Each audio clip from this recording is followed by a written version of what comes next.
Good morning, সকলকে সুপ্রভাত এবং ওয়েলকাম জানাই Patabaj study centre 0.1 YouTube and Facebook পেজে।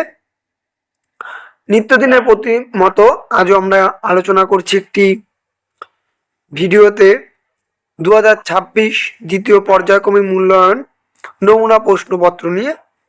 আজকে ষষ্ঠ শ্রেণীর বাংলার একটি প্রশ্নপত্র নমুনা প্রশ্নপত্র নিয়ে হাজির হয়েছে। চলো তবে দেখে নিই আজকের ভিডিওটি। প্রথমে রয়েছে এখানে কিছু বাছাই করা তোমাদের এমসিকিউ, অর্থাৎ সঠিক উত্তরটি বেছে নিয়ে লেখো, তার একটি নমুনা তোমরা দেখতে পাচ্ছ এখানে।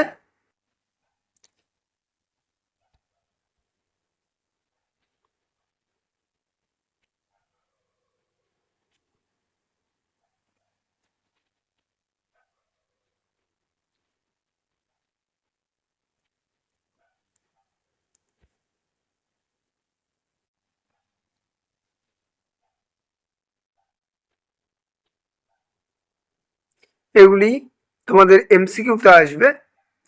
এরপরে 2-এর দাগে রয়েছে একটি বাক্যে উত্তর দাও। 2-এর 1-এ রয়েছে অগ্রহায়ণ বলতে কি বোঝায়। 2-এ রয়েছে কার ডাকে রাত্রি নামে এসে অথবা একটু জমি খালি রাখা যাক প্রস্তাবটি কে দিয়েছিল। 2-এর 3-এর দাগে রয়েছে পিঁপড়ে কোথায় আশ্রয় নিয়েছিল অথবা সাইকেলের ঘাড়ে করে যেতে হলেই হয়েছে লেখকের গন্তব্য কোথায়। 2-এর 4-এর দাগে রয়েছে পাখি রালের বাসায় কি পাওয়া যেত না।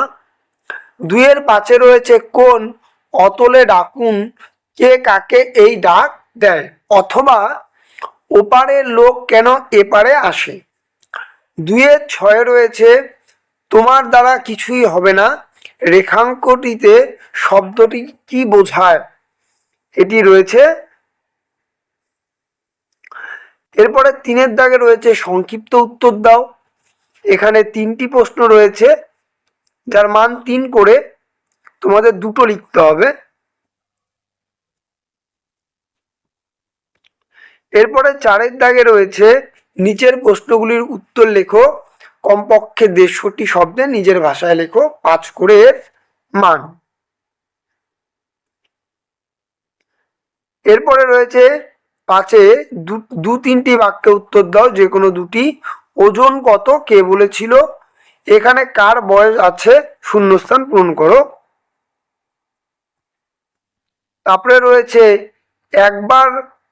একবারই মেরে তোর স্লেট ফাটিয়ে দেব, কি দিয়ে স্লেট ফাটিয়ে দেওয়ার কথা বলা হয়েছে। 6-এর দাগে রয়েছে সংক্ষিপ্ত প্রশ্ন উত্তর দাও, যে কোনো একটিরই মান 3 করে। এরপরে রয়েছে 7-এর দাগে একটি প্রশ্ন উত্তর দাও, 5 নাম্বার করে থাকবে এই সেই প্রশ্ন। এবং 8-এর দাগে রয়েছে অনুচ্ছেদ রচনা 4টি, যে কোনো একটি লিখতে হবে। আদর্শ বিদ্যালয়, স্বামী বিবেকানন্দ, গ্রীষ্মের একটি দুপুর অথবা একটি মেলার অভিজ্ঞতা। এই একটি নমুনা প্রশ্নপত্র। ভিডিওটি দেখে থাকলে অবশ্যই তোমরা ইউটিউব চ্যানেলটিকে সাবস্ক্রাইব করো, ফেসবুক পেজ থেকে দেখে থাকলে পেজটিকে ফলো শেয়ার করো, যাতে এরকম ভিডিও তোমরা পেতে পারো। চলো আজকের মতো টাটা।